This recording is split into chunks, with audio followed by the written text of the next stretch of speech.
Strong Haryana के सारे दर्शकों प्रवीण मंगाड़ी की राम राम भाई। आज हैं हम गांव मंगाड़ी मेरे गांव मंगाड़ी में आप देखने लग रहे हो गुरु श्री कृष्ण मित्रा पुस्तकालय। इसका भाई उद्घाटन है आज, और उद्घाटन जो है हरियाणा एग्रीकल्चर यूनिवर्सिटी है, वाइस चांसलर जो बीसी साहब है वो करेंगे। और कृष्ण मित्रा है वो लंबे टाइम तक मंगाड़ी के गवर्नमेंट स्कूल में एज ए साइंस टीचर के तौर पर आए थे और लंबे समय तक वे कार्यरत रहे, और 1995 में वे रिटायरमेंट हुए थे यहाँ से। और जो रिटायरमेंट हुए थे वे एक मुख्य अध्यापक के रूप में रिटायरमेंट हुए थे।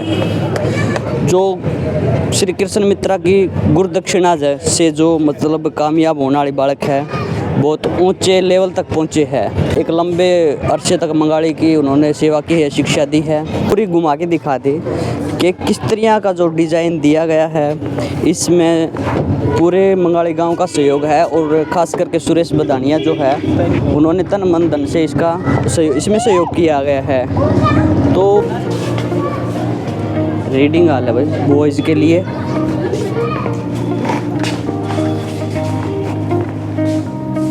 ये सीटिंग बेंच है।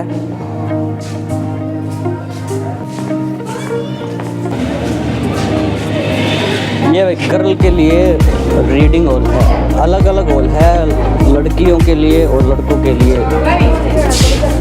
बस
सभी को 75वें गणतंत्र दिवस की बहुत बहुत शुभकामनाएं।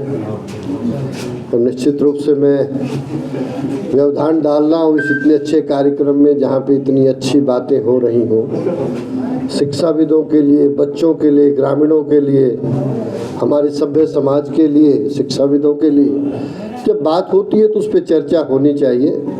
निश्चित रूप से मैं क्षमा प्रार्थी हूँ कि लेकिन आप मेरी बात पे ज़्यादा ध्यान ना देते हुए इस कार्यक्रम को जारी रखना। चाहे डॉक्टर सुरेश जी हो, धनीराम जी ने बोला ही है, और भी बहुत प्रभुजन यहाँ पे बैठे हुए हैं।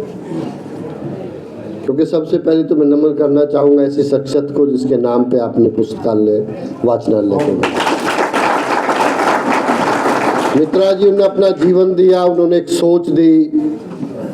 और सबसे अच्छी बात है कि जो उन्होंने पीढ़ी पैदा की, पीढ़ी बनाई, पीढ़ी को शिक्षा दी, आज वो शिक्षा का प्रचार प्रसार के लिए इस समाज को जो दे के जा रहे हैं, निश्चित रूप से मैं अपनी तरफ से, अपने विश्वविद्यालय परिवार की तरफ से और सभी देशवासियों की तरफ से उनको नमन भी करता हूँ। आप सब लोगों को नमन करता हूँ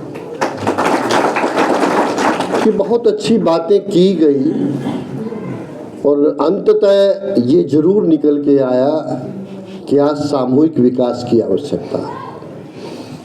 हम आर्थिक विकास के साथ साथ, शारीरिक विकास के साथ साथ, आध्यात्मिक विकास के साथ साथ हमें एक सामूहिक विकास की तरफ बढ़ना ही पड़ेगा।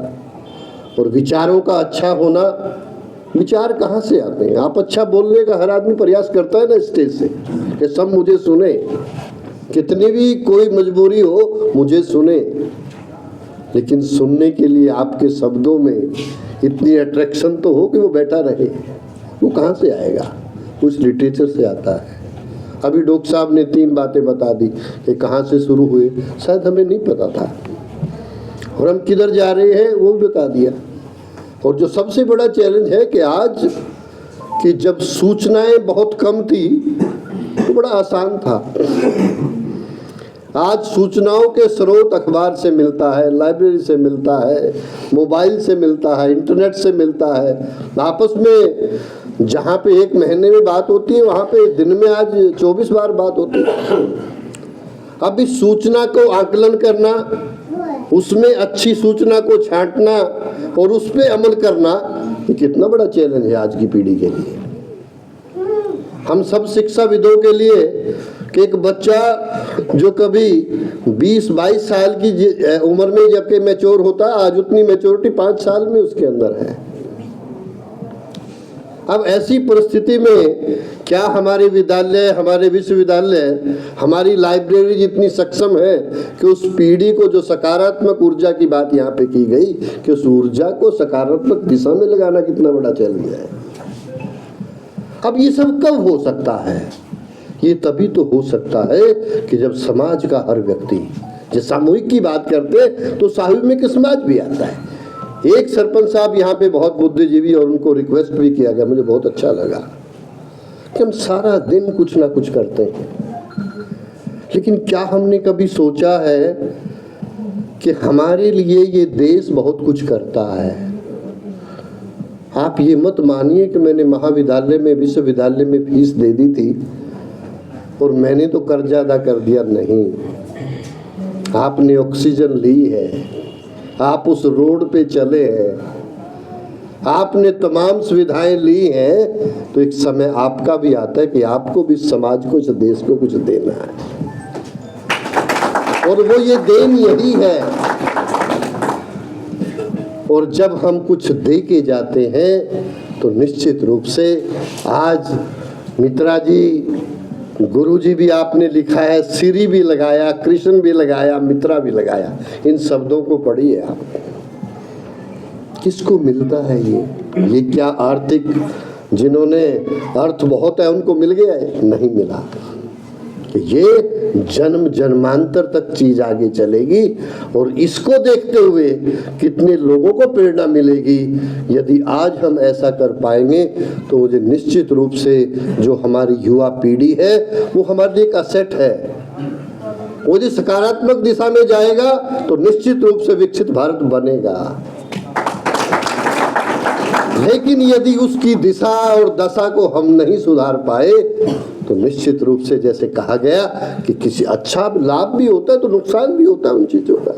अब ये हमें देखना है, जब हम इस तरह की वातावरण को यहाँ पे बना पाएंगे तो मैं निश्चित रूप से आपकी सोसाइटी को, आपके अध्यक्ष को, आपके सेक्रेटरी को, सभी पदाधिकारियों को बहुत बहुत साधुवाद देना चाहूँगा, धन्यवाद करना चाहूँगा कि आपने बहुत अच्छी शुरुआत की। और मैं सौभाग्यशाली हूँ कि मुझे इस अवसर का मौका मिला, ये मेरे लिए सौभाग्य की बात है। और निश्चित रूप से यदि मेरे पास समय होता तो मैं आपके विचार भी सुनता, पूरे सुनता, आपके साथ बैठता।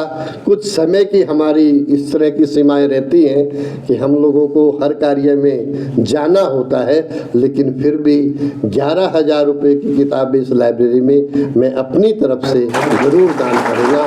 ये मेरा सौभाग्य है। मैंने बहुत बातें करनी थी आप लोगों से, मैं भी चाहता था, लेकिन मैं सभी सज्जनों से, सभी विद्यार्थियों से और सभी सरपंच से अनुरोध करना चाहूँगा, कोई भी इस तरह का कार्य जरूर करें। और जब ऐसा करेंगे तो ये जितनी भी कुरीतियाँ इस समाज की हैं, जिन्होंने हमारी मोरल वैल्यूज़ को ख़त्म किया है, और जो सबसे बड़ी बात है कि जो हमारा ट्रेडिशनल विजडम था ना, एक ही बात का निष्कर्ष है कि जो आपके अंदर है, परमपिता परमात्मा ने सबकी शक्ल अलग बनाई ना, तो सबको हुनर भी अलग अलग दिया है। उस हुनर को पहचानना, उसी में पारंगत करना और उसी दिशा में आगे बढ़ेंगे तो निश्चित रूप से आज जो हम आप खास तौर से एक राजनीतिक विवाद के जी बेरोजगारी है, बेरोजगारी है, कहाँ थी ये बेरोजगारी? कितना सफल जीवन होता था। आज मैं कल एक सर्वे पढ़ रहा था, एक 21 साल के बच्चे को हार्ट अटैक हुआ वो डॉक्टर के पास लेके गए, उसका सारे लिपिड प्रोफाइल नॉर्मल था, बीपी नॉर्मल था, उसने कभी मांस, मीट, शराब, सिगरेट, नशा कुछ भी नहीं किया। तो डॉक्टर के मन में आया कि इसको हार्ट अटैक हुआ क्यों, और जब उससे अध्ययन किया गया तो उस पर एक ही चीज नजर आई कि उसका बाकी तो सब कुछ नॉर्मल था, शारीरिक पैरामीटर बिल्कुल ठीक ठाक थे, लेकिन जो उसके प्रेशर था, टेंशन थी, वो 80 से 90 साल की उम्र में जो वहां से शरीर से निकलता है वो निकल रहा था, और उसी वजह से वो हुआ। और उसका कारण है जो अभी बताया गया था कि उस ऊर्जा को सकारात्मक दिशा में हम नहीं लगा पाए, इसलिए सब कुछ होते हुए भी हम आनंद का नहीं प्राप्त कर पा रहे। तो कोशिश करें कि जो आपके पास उपलब्ध है उसी से आनंद निकाल पाए, तभी तो सक्षम है। नहीं तो वीसी बनने के बाद भी परेशान है तो फिर क्या करेंगे।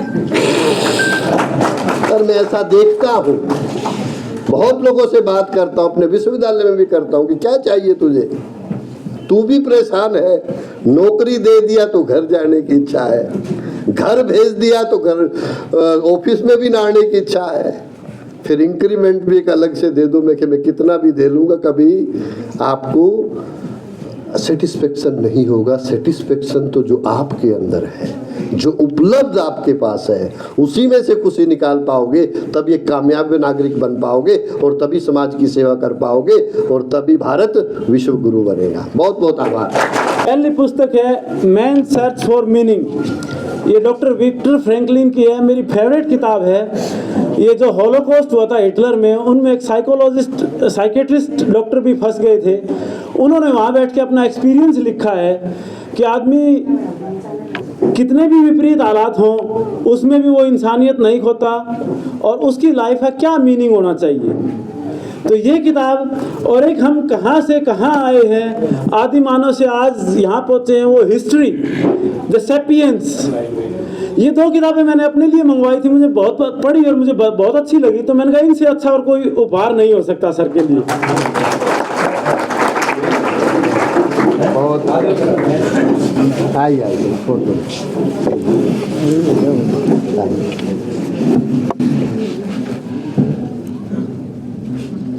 किसी भी सिविलाइजेशन का एक पार्ट लाइब्रेरी क्यों होना चाहिए। सबसे पहले मैं दो शब्द ही बोलूँगा कि थैंक यू सो मच यहाँ मेरे निमंत्रण पे आने के लिए सभी को, पर्टिकुलरली वीसी साहब को, जिनसे मैं कल ही मिला और आज ही यहाँ आ गए। और मैं मेरी इस बात से शुरुआत करता हूँ, और कि हम आइडियाज़ पे बात करें। सुकरात ने एक बात कही थी कि जो great mind they discuss about the ideas and average mind they discuss about the events, poor mind discuss about the persons. तो यहाँ सभी ग्रेट माइंड हैं, तो आइडियाज़ पे बात करेंगे। एक लाइब्रेरी का किसी भी सिविलाइजेशन में क्या रोल है, वहाँ से बात शुरू करते हैं। मोटा मोटी अगर हम ह्यूमैनिटी के सिविलाइजेशन की डेवलपमेंट पे बात जाएं तो 10,000 साल से पहले से थोड़ा सा बदलाव आना शुरू हुआ, और 3 मेजर चीज़ें थी कि पीढ़ी दर पीढ़ी को नॉलेज को फैलाने के लिए। पहली थी मौखिक भाषा, मुंह से बोलने वाले, एक पीढ़ी से दूसरी पीढ़ी को ज़बान से सिखा के नॉलेज आया करती। जब ये थोड़ी सी कमी नज़र आई, दूसरी बनी रिटन लैंग्वेज। रिटन लैंग्वेज जब बनी तो उसने थोड़ा सा और क्रांति ला दी, इसमें नॉलेज फैलने भी लगी और जनरेशन टू जनरेशन पास भी होने लगी ऐड होने के बाद में। और इसने ऐसा चेंज लाया कि 2,500 साल में ही बहुत तेज़ी से विकास हुआ ह्यूमैनिटी का। उसके बाद में जो 2000 साल के बाद में तीसरी जो लैंग्वेज आई है, जिसने बहुत ही ड्रास्टिक चेंज लेके आई ह्यूमैनिटी में, दैट इज़ डिजिटल लैंग्वेज। अब उसका ज़माना आ गया है। इस लैंग्वेज का अगर आगे जिक्र करें तो जब ये लैंग्वेज की बारी आई, इसको फैलाने के लिए, इसकी समझाने के लिए, लोगों को नॉलेज डिस्ट्रीब्यूट करने के लिए, तो रिटन लैंग्वेज की जब डिमांड शुरू हुई, तो आज से 1925 जब कोई ज़्यादा पहले की बात नहीं है, तो यहाँ लोगों ने जो है, किसी को चिट्ठी नहीं पढ़नी आती थी, कोई डाकिया या बाहर का आदमी आकर चिट्ठी पढ़ता था, तो उस ज़माने में लोगों ने डिमांड उठाई कि यहाँ पे भी एक एजुकेशन का पढ़ने लिखने की जगह होना चाहिए, और वो स्कूल यहीं पे शुरू किया गया था, इसी जगह पे पहले 1925 में। तो और उस जगह पे थोड़ा सा इसको बिल्डिंग को भी इसीलिए हिस्टोरिकल थोड़ी सी शेप देने की कोशिश की गई। ये तो है इसका पहला पार्ट मेरी टॉक का, मेरे विचारों का। दूसरा, इसका आज के ज़माने में स्टूडेंट्स के लिए क्या एप्लीकेशन रहेगी इसकी, और एक जनरल सोसाइटी में इससे क्या आज औचित्य है, क्या उसकी एक एप्लीकेशन रहेगी। स्टूडेंट्स की अगर बात करें तो एक जनरली ये माना जाता है कि बच्चों को पढ़ने के लिए लाइब्रेरी बना दी, सब यही सोचते हैं कि बच्चे पढ़ेंगे। इतना ही नहीं है, इसका बहुत वाइड है। इसका विज़न देखो तो इसका एप्लीकेशन, इसका रोल बहुत ही वाइड बनता है। बच्चों को तैयारी करने के लिए थोड़ा सा इसको मैं डिटेल में जाऊंगा तो आजकल एक कंपटीशन का माहौल इतना ज़्यादा हो गया है, और ये कंपटीशन का माहौल जो है मार्केट ड्रीवन ज़्यादा है। और जब मार्केट ड्रीवन हो, बाजारवाद हो, तो चीज़ों की सच्चाई नहीं बताई जाती आपको ये बताया जाता कि ये ऑक्सीजन है, ये नहीं ली तो आप मर जाओगे। और एजुकेशन पॉलिसी में इतना ड्रास्टिक चेंज आया है मार्केट ड्रीवन की वजह से कि पहले सरकारी स्कूल, सरकारी से बढ़िया गवर्नमेंट के प्राइवेट स्कूल, और प्राइवेट स्कूल के बाद में एक नेक्स्ट जो लेवल आ गया है वो आ गया एकेडमीज़ का। बच्चों को एडमिट करवाओ, सिर्फ रोल नंबर दो और पढ़ाएंगे तो एकेडमी में। तो इससे क्या है कि कॉस्ट बहुत ज़्यादा बढ़ गई है, और कॉस्ट बढ़ गई है तो उसकी वजह से बहुत से ऐसे बच्चे हैं जो इतना फाइनेंशियली और उसको सोशली इतने नहीं हो कैपेबल कि भाई वो पढ़ सकें या पढ़ा सकें। और एक किसी भी सिविलाइज्ड सोसाइटी का ये ड्यूटी है कि योग्यता को प्राथमिकता दें, ना कि उसका सोशल स्टेटस क्या है और उसकी फाइनेंशियल स्टेटस क्या है। अगर फाइनेंशियल स्टेटस और उसकी सोशल स्टेटस को हम योग्यता दे के और उसको अच्छी पोस्ट देते रहें, अच्छे इंपॉर्टेंट काम देते रहें, तो हम जो है अपने लिए प्रॉब्लम क्रिएट करेंगे। ये बात तय है। आप जहाँ गुरु श्री कृष्ण मित्रा के पुस्तकालय का आज उद्घाटन किया है। हरियाणा एग्रीकल्चर यूनिवर्सिटी के जो बीसी थे उन्होंने इसका उद्घाटन किया है। इसका शुभारंभ आज हो चुका है। 26 जनवरी गणतंत्र दिवस के रूप में आज इनका जो उद्घाटन हुआ है। तो ये तमाम सदस्य है जो इस ट्रस्ट के हैं, गुरु श्री कृष्ण मित्रा ट्रस्ट के, तो इन्होंने इस सोच, ऐसी सोच जो ग्रामीण लेवल पे, ग्रामीण अंचल पे जो इन्होंने ऐसा काम किया है, तो इन तमाम जानकारी आपने विस्तारतः बताएंगे। ये तमाम सदस्य है जो स्टार्टिंग से लेके लास्ट तक जानकारी की शुरुआत कराएंगे। नमस्कार भाई साहब। नमस्कार सभी साथियों को नमस्कार, और 26 जनवरी की गणतंत्र दिवस की हार्दिक शुभकामनाएं। आज हमारे गुरु एस.के. मित्रा एजुकेशन ट्रस्ट की तरफ से और ग्रामीणों और सभी देशवासियों के सहयोग से ये जो आप देख रहे हैं लाइब्रेरी बनके तैयार हुई है, और इसका आज एक औपचारिक शुभारंभ किया जा रहा है। तो सभी बच्चे कल से इसमें अपनी क्लासें लगाने के लिए आ सकते हैं। और जहाँ तक बात है इसकी शुरू होने की कहानी की, कैसे इसकी नींव रखी गई, तो मंगाली गांव से हमारे कुछ युवा साथी, जब कोरोना काल था उस टाइम फ्री थे, तो सब ने सोचा कि क्यों ना कुछ समाज सेवा हो जाए। तो हम लगभग गांव के 15 से 20 साथी इसमें जुड़े और गांव में साफ़ सफाई का कार्य आरंभ किया कि देखते हैं क्या समाज सेवा हो सकती है।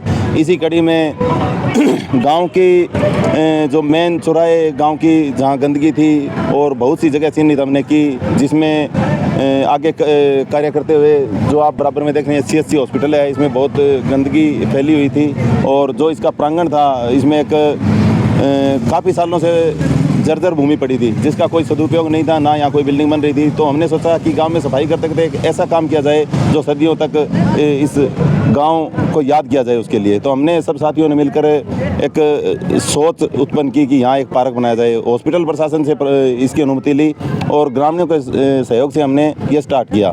तो उसको लगभग 1 साल के अंदर हमने ये पार्क, जो आप साथ में देख रहे हैं, पूरे हिसार का माना हुआ पार्क है, यहाँ शूटिंग वगैरह तक होती है। तो ये पार्क हमने सभी साथियों और ग्रामीणों के सहयोग से बनाया, जिसका नाम है herbal CSC herbal park Mangali. तो जब यहाँ पर डॉक्टर साहब से हमने डॉक्टर सुरेश बदानिया हमारे मंगाली से ही जो भारत हॉस्पिटल में कार्यरत हैं, उनसे संपर्क हमने किया कि डॉक्टर साहब कुछ इसमें डोनेशन दें, आपके सहयोग की ज़रूरत है। तो वो आए, वो बहुत उनकी बड़ी सोच थी। उन्होंने कहा कि चलो ये तो बन गई, अब आप आगे क्या करोगे।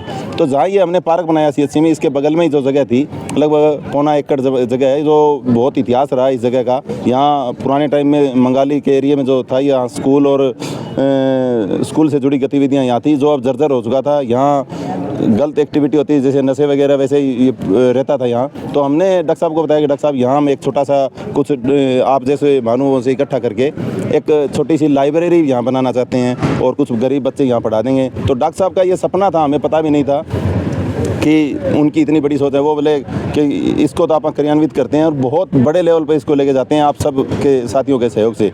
तो डॉक्टर साहब को हमने कहा भी हम तो आगे हैं, डॉक्टर साहब आगे अब आपको होना है, हम तो आपके आभारी रहेंगे इसके लिए। तो डॉक्टर साहब ने आगे बढ़कर और हमने एक मजबूत टीम का निर्माण किया। और ये जो आप आज के दिन लाइब्रेरी देख रहे हैं, मेरे हिसाब से पूरे इंडिया में इस लेवल की एक अपना प्राइवेट लाइब्रेरी की बात कर सकें तो पूरे ग्रामीणों के सहयोग से, तो ये बहुत बड़ी उपलब्धि है। और इसको अब चलाने के लिए बहुत एक मजबूत संगठन जो शिक्षाविद हैं, उनके साथ जुड़ के हम इसको स्टार्ट कर रहे हैं। भाई साहब, इसके मतलब रजिस्ट्रेशन फीस वगैरह आप प्रोसेस बताओ कि रजिस्ट्रेशन फीस इसका एक बार जैसे आज इसका शुभारंभ हुआ है, क्यों काफ़ी समय हो चुका था इसको बनाते वक्त, अब भी थोड़ा बहुत काम बाकी है, तो ये चलता रहेगा।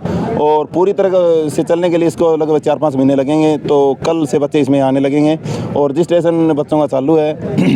अब जो फिलहाल इसकी फ़ीस तय की गई है वो 500 रुपये बच्चे से हैं और आने वाले समय में इसको कम ही करेंगे लगभग। तो जैसे जो गरीब बच्चे हैं उनको फ्री ऑफ कॉस्ट पढ़ाने की कोशिश करेंगे और जो इसके लिए जिसकी सामर्थ्य है उनसे बच्चों से 500 रुपये एक सेवा शुल्क लिया जाएगा, वो भी, ताकि इसका रख रखाव हो सके और इसको किसी एक प्रॉफिट के तौर पर नहीं लिया जाएगा कभी भी।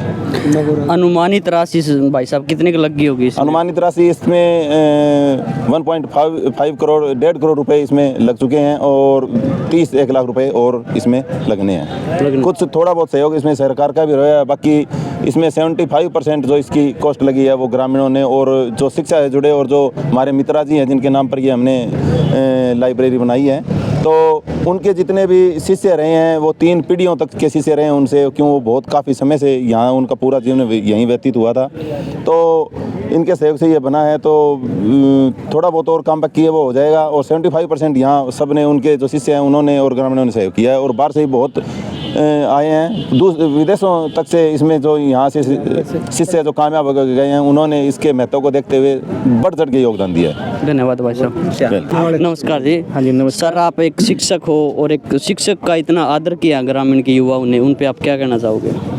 ये बहुत ही सम्मान की बात है। मैं सबसे पहले तो धन्यवाद करता हूँ कि गणतंत्र दिवस के पावन अवसर पर आप हमारे लाइब्रेरी में आए और इसको कवर कर रहे हैं। शिक्षक के लिए बहुत ही गर्व की बात है।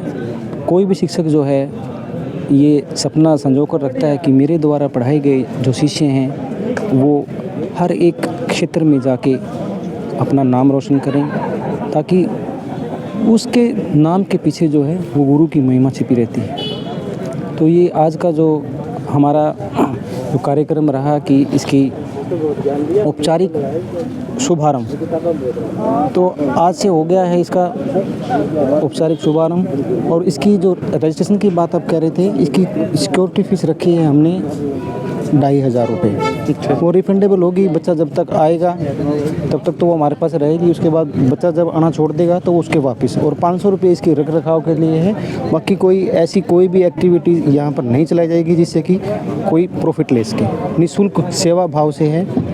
ऐसा ही हमारा जो टारगेट है कि बच्चे यहाँ से पढ़ें और पढ़ लिख के हर एक क्षेत्र में जाके अपने गाँव का, अपने देश का नाम रोशन करें। और सर, एक नशा के प्रति युवाओं को आप कितना जागरूक कर रहे हो? आपकी जो सोसाइटी भी है एक हौसला वेलफेयर, उसके आधार पे हौसला वेलफेयर सोसाइटी कोरोना काल से ही जो है नशे को लेकर अपना काम कर रही है। गांव में कई जगह कैंप भी लगवाए हैं और कोशिश की है चिन्हित करके उनको दवाइयाँ दिलाने की भी कोशिश की है। 2-4 बच्चे थे, उन्होंने छोड़ा भी है उनको नशा। बाकी प्रयासरत हैं, पूरे ग्रामीण लगे हुए हैं, टीम लगी हुई है, पुलिस प्रशासन भी सहयोग दे रहा है, चलता रहेगा। और यह जहाँ जो लाइब्रेरी बनी है ये भी नशे का एक बहुत बड़ा अड्डा था। जब हमने यहाँ साफ़ सफाई करना शुरू की थी तो यहाँ पर दवाइयों के रैपर, जो नशीली दवाइयाँ होती हैं, इंजेक्शन, वैक्सीन थी, तो कई दिनों तक तो लोगों को यहाँ तकलीफ़ हुई, क्योंकि उन लोगों का अड्डा यहाँ से छिन रहा था ना। तो धीरे धीरे जब साफ़ हो गया, पार्क बन गया, पार्क के बाद में ये लाइब्रेरी, तो सारा माहौल ठीक है, यहाँ से जो है नशा भी ख़त्म हो गया। ठीक, धन्यवाद सर। धन्यवाद। नमस्कार जी। नमस्कार जी। सर, आपने कहीं ऐसी लाइब्रेरी देखी है पहले? हाँ, मैं यही कहना चाह रहा था आपको कि भाई मंगाली गांव जैसे हमारे आसपास के यहाँ बहुत बड़ा गांव है, और बड़े गांव के तौर पर उन्होंने बड़ा काम करके दिखाया। बाकी एक ये मिसाल पेश की है मंगाली गांव के साथियों ने, विशेषकर जो हौसला वेलफेयर सोसाइटी के साथी उन्होंने, और मैं भी शुरू से ही मतलब इसमें आता जाता रहा हूँ, तो बहुत अच्छा मतलब नेक नीयत से काम किया और एक एग्जाम्पल पेश किया। इतनी बड़ी लाइब्रेरी मतलब आसपास में नहीं है, जो पैसे कमाने के लिए तो लोग कुछ भी करते रहे। बहुत ये जो मंगाली गांव के लोग हैं, ये हौसला वेलफेयर सोसाइटी, ये बधाई के पात्र हैं, और हम उम्मीद करते हैं कि इनके जो लगाया हुआ पेड़ है ये बहुत अच्छे फल देगा। धन्यवाद सर। तो ये जी सदस्य थे इस कमेटी के, और ये ऐसी लाइब्रेरी शायद आपने कहीं और देखने में नहीं मिलेगी। अगर आपने देखी हो या कहीं और हो तो आप अपने कमेंट बॉक्स में बता सको हो भाई आपके गांव या आपके शहर में ऐसी लाइब्रेरी है या नहीं है। तो वीडियो के एंड में स्ट्रॉन्ग हरियाणा के सभी दर्शकों को एक बार फिर राम राम, जय हिंद, जय भारत।